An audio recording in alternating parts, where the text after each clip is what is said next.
Hey, so I'm back after a month and a half away. I decided that having given up on the Booker and having gone through a phase of not really very much enjoying the reading I was doing, I was going to step back and for a while read exactly what I wanted to read without feeling that just because something was on a list or because people were saying it was good, I should go ahead and read it. So my reading over the last month and a half has been scattered. I have done probably less reading than I would normally do. Excuse the noise of the dishwasher in the background. But I've enjoyed what I've been reading, and I'm now feeling as though reading is something I want to do again, which for a while it wasn't, which was deeply, deeply worrying, because reading has always been what I've done for as long back as I remember. I'm amused every so often when I see people say that their hobby is reading. Reading to me is like breathing. I can't imagine not doing it. So a phase when I was not enjoying it very much and not really wanting to read was a bit of a worrying one, as it would be if you suddenly discovered that you didn't really want to breathe anymore. So I've been reading a variety of things. I have read some fiction. I've read a fair amount of non-fiction actually, and particularly memoir and writing about memoir in the last month and a half. And I've also found a literary journal that I like. I search for literary journals every so often. I feel like I should be the sort of person who enjoys reading literary journals, but I generally give up after a couple of issues of most things. But I have found one that I think I will carry on reading. It is somewhat different from your average literary journal, which is an exciting place to be. So here we go. So this is a book, Die My Love by Ariana Harvitz, which I imagine quite a lot of you have come across. It was shortlisted for the Republic of Consciousness Prize, which is where I came across it. It was also longlisted for the Man Booker International this year. It's a great book. It's a wonderful book. It says on the back that it is like Sylvia Plath and Clarice Lispector. I'm always a bit wary of books which say they are reminiscent of Sylvia Plath. It's often used as a selling point rather than actually being true, and often it means this is a book about a girl in a psychiatric hospital, or this is a book about someone who is deeply depressed, rather than being what I consider much more to be the essence of Plath, which is the language and the sort of the muscularity and sort of stretched tendons of Plath's language and the imagery that Plath uses. This book is about someone who is basically fairly mad, but it has the power of Plath in terms of its language. It's a book by an Argentinian writer, translated into English by Sarah Moses and Carolina Orloff. I don't know much about Argentinian writing, but it feels to me like a fabulous translation. And it's about an Argentinian woman in a fairly loveless marriage in the middle of the French countryside, in a sort of rundown area of the French countryside. And it is fabulously written and shocking and brutal, and a view of what it is to be a woman, which has nothing to do with conventional femininity, and therefore, in my view, is all the better for it. And it opens like this. I lay back in the grass among fallen trees, and the sun on my palm felt like a knife I could use to bleed myself dry with one swift cut to the jugular. Behind me, against the backdrop of a house somewhere between dilapidated and homely, I could hear the voices of my son and my husband, both of them naked, both of them splashing around in the blue paddling pool, the water 35 degrees. It's that contrast between homeliness, motherhood, the idyllic paddling pool on a sunny day, and the opening line of the sun on my palm felt like a knife I could use to bleed myself dry with one swift cut to the jugular. The rhythm of that sentence as well. I absolutely love this contrast. It reminded me a little bit actually of Deborah Levy's Swimming Home, which also involves distinctly unconventionally or non-conventionally feminine women in a swimming pool environment in a hot part of France. So Ariana Harvitz, Die My Love. If you like Plath, if you like your femininity brutal as well, and if you don't want soppy about family life and about motherhood, then this is a fabulous book to read. You will note I've made all sorts of little marks all the way through so I can find bits again. So that was one fabulous thing. The next book, which felt to me similar in a way, is a book called Hang Him When He Is Not There by Splice Publishing, which is a little new independent publishing house based in Birmingham in the UK. This is a book by an Australian writer, Nicholas John Turner. It didn't feel to me like a book which had been originally written in English, and this fascinated me. So it doesn't feel as though it's badly written. It's not awkwardly written in any way at all. It's in fact it's fabulously written. It's written by someone with an incredible ear for prose and for voice, but it has a darkness to it which to me is reminiscent of South American writing. I don't know a huge amount about South American writing, but the darkness in this writing to me felt very similar to that of Die My Love in some ways, and had an element of the darkness of a decaying civilization, which I see in Marquez and in other South American novelists. So in an interesting book in its feel. It is, as I say, by an Australian writer, but it is a global book. It is set across a whole range of settings across the world, including South America, actually. It is not a conventional novel in the sense that it's not obvious how the different chapters fit together into a single story. There clearly is a bit of overlap between the chapters, but I've seen the publisher describe it as a story sort of atomized and then the fragments brought back together. And I think that's a brilliant description. The pieces clearly in some way go together, but it's never quite clear how. It's written in long chapters, each chapter being the voice of a particular character. There may be one character whose voice turns up twice, but that's basically it. So it almost feels like sort of whatever number it is, 7 or 8 really long short stories. And the voices are noticeably different between the different characters, but are almost all equally well written. Which is a feat that I'm astounded by in a writer. It's an incredibly difficult thing to do. There is one section which feels a bit like pastiche Raymond Carver, which to me was less successful. That's sort of straightforward American muscularity of language. But apart from that one section, I found this to be very, very well written. It's not a nice book. Die My Love is also not a nice book. This is a book which is grimy and quite unpleasant in quite a lot of ways. It reminded me a bit when I was reading it of Will Self's Phone, which is an absolutely disgusting book. Not from a moral point of view, I don't mind its morals in the slightest, but just to read, the experience is extremely unpleasant.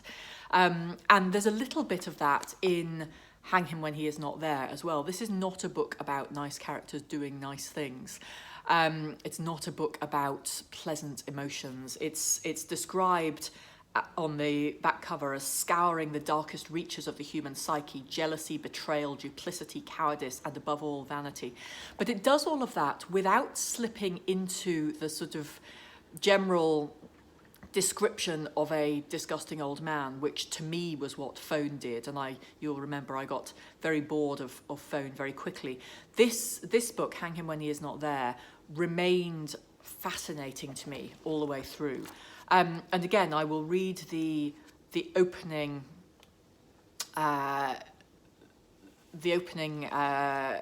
section, or the opening 10 lines or so, just to give you a sense of this, because the voice, I think, is astonishing, and the collection of voices is astonishing. Now, I'm for sure going to start again. This is quite complicated to read. Now, I'm for sure going to struggle to explain the way she just sat there, okay? So you just try to be patient now, because I do have something to say here, and you might be glad you listened.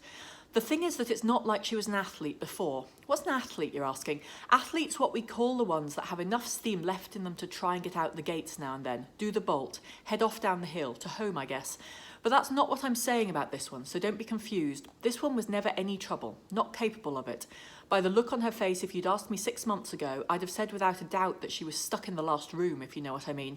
I've seen it 1,000 times, the same look, like they've been walking forever through some mansion that's always had a million hallways and rooms and attics and dungeons, and they've always, just without really knowing why they've been going through this doorway or up that stairwell, not really chasing anything in particular, just moving from place to place, and now suddenly for the first time they're standing in a room that doesn't seem to have any way in or out, no doors or passages, not even the one that they came through to get there, and so they just stand there. Or sometimes I guess they sit with that face I'm telling you about, which is pretty hard to explain in any other way. You've really got to describe it by saying what it's not, if you know what I mean. Nursing homes are God's waiting room. That's what they say, and it's pretty well right bang on the money. So this is writing about the inmate, patient, whatever the right word is, of a nursing home who is coming towards the end of her life. But that conversational aspect of the voice, without it becoming loose, it's very difficult to do. It's very easy to write conversational language which becomes very loose on the page, because if you add in things like, if you know what I mean, I guess, and if you know what I mean turns up a couple of times in this page, it loosens the language and it becomes quite a saggy thing to read, I find, when I'm trying to write a conversational voice like this.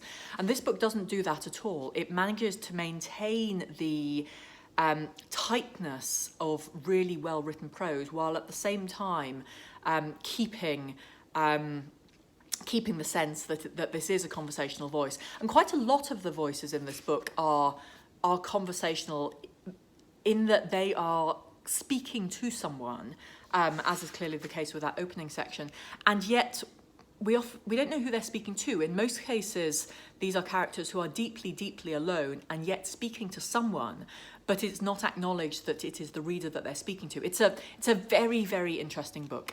I have seen this described elsewhere as a minor masterpiece. I've heard people talk about it as a book which needs to be reread and reread to understand it, which I would also say, by the way, is true of Die My Love. I would really strongly recommend this book. It's a great book, and I think the first novel out of this new press. So I'll be extremely excited to see where they go next after this one. So Hang Him When He Is Not There by Nicholas John Turner, published by Splice. And then the memoir phase of things. So I'm revising my second novel at the moment, and I will talk about that, as some of you have asked me to do, on a different video. But I'm also thinking about writing memoir. For some reason, there is a piece of memoir which wants to be written, book-length memoir which wants to be written. And so I've been reading quite a lot of memoir and also reading about memoir recently. And I started off by reading demonstrably successful bestseller memoir, because I wanted to understand what the conventions of that were and how that works. So I read Eat, Pray, Love by Elizabeth Gilbert, and I read Wild by Cheryl Strayed. Both of which were, this is going to sound very snobbish of me, both of which were much better than I was expecting. I was expecting slightly saccharine, Hollywood-type stories, and given that they've both been highly successful films, I don't think that was entirely unreasonable of me. What I got instead was a really, it's sort of a very well-written story, and the writing was good. But what I thought was brilliant was the exploration of the writer's psyche that went on in the telling of the story, and that, I think, is why they were both breakout bestsellers. So I learned a lot from reading both of those, and I will, especially Wild, I will go back and read probably a couple of times more and take apart as I think about what I want to write. And off the back of that, I read both of those on Kindle, so I can't wave them around.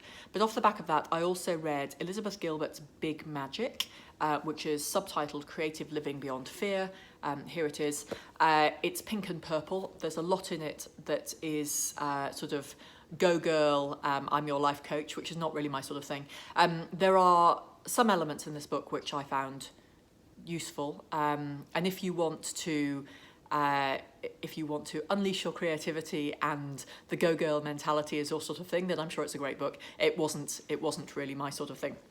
But what I did love, and we'll come back to again and again, is a book called The Situation and the Story, here, not a particularly exciting cover, by Vivian Gornick, who was a creative writing teacher on one of the MFAs in the US and specialised in memoir. And this is it's a semi-academic book about what makes memoir work, taking examples from across different countries and across different periods of history. So you get, from the 19th century, you get Thomas de Quincey's Confessions of an English Opium Eater, which is, I think, 1819 or something, maybe a little bit later. You get Edmund Goss's Father and Son from the very early 20th century. He's very much a Victorian writer. And then you get a whole range of 20th century pieces as well, from people I'd heard of and people I hadn't. And this takes them apart to explain what it is about the voice that makes them work, and the distinction between the story, between the situation that's being described, the setting, the events, the characters, all the rest of it, and what the story is. And the story in Gornick's theory is what is happening to the writer internally. So this chimed very much for me with what I felt worked so strongly about Wilde and Eat, Pray, Love. And I also like to come at things from an academic point of view. So this feeds into my thinking about memoir as well. And then the final thing I wanted to wave around is this rather flimsy looking newspaper. So this is the Brixton Review of Books, which is a play on the title of the London Review of Books, the LRB, which is a very august literary journal in the UK. As I said in the intro, I always feel as though literary journals should be my sort of thing. I'm inclined to literature. Literary journals give theoretically the best of the most recent literature that is coming out, and so it should be my sort of thing. In practice, they generally bore me, and maybe that's a fault in me. I generally like Granta, but on the whole, I find that most literary journals and also magazines of book reviews tend to be written from within a very exclusive, very small cultural viewpoint. And in a way, it's a cultural viewpoint I share. I have a university education up to doctoral level in literature, so it's not like I feel like it's a viewpoint that excludes me. It just feels like a viewpoint that's not very interesting. It feels like the same sort of respected people giving their respected views, and when it comes to fiction which is published in literary journals and literary reviews, a lot of it feels to me to be quite similar, as though it is sort of within the realm of what in the early 20th century good writing is considered to be like. And often it's very, very good, it's just not particularly interesting to me. So the Brixton Review of Books is set up not to be like this. It's given out free outside the tube station in Brixton in South London, which is for those who don't know London, an extremely multicultural area. It was the Jamaican community in London settled in Brixton famously for quite a long time. It's becoming more mixed and more gentrified now, but it doesn't come from within that same closed literary environment. It's oddly, its publisher is related to the Times Literary Supplement, which is absolutely at the heart of English literary culture. But the voices are very different, and it was wonderfully fresh to open up a publication which was not reviewing the same books as everyone else, was not reviewing in the same tone as everyone else, and was not reviewing from the same cultural standpoint. So I now have a subscription. It arrives on my door, so I don't have to remember to go and pick it up outside Brixton Tube Station. And I think it's going to be a great joy. It's wonderful to be reading something different. So there we are. Those are the things that I've been reading post my giving up on the Booker. I think what will probably come next, I've just received, courtesy of my extremely generous mother-in-law, the Goldsmiths Prize shortlist for my birthday. The Goldsmiths Prize, as you know, is one that interests me more than most other literary prizes do anyway. So I will be picking through those slowly. My appetite for fiction, I think, is back, having had a bit of time semi-off fiction. But yeah, we will see. I'm planning to continue to read for pleasure rather than for anything else. So I will pop on here and tell you how that's going, probably in a month or so's time, maybe earlier if I'm feeling enthusiastic. Happy reading till then.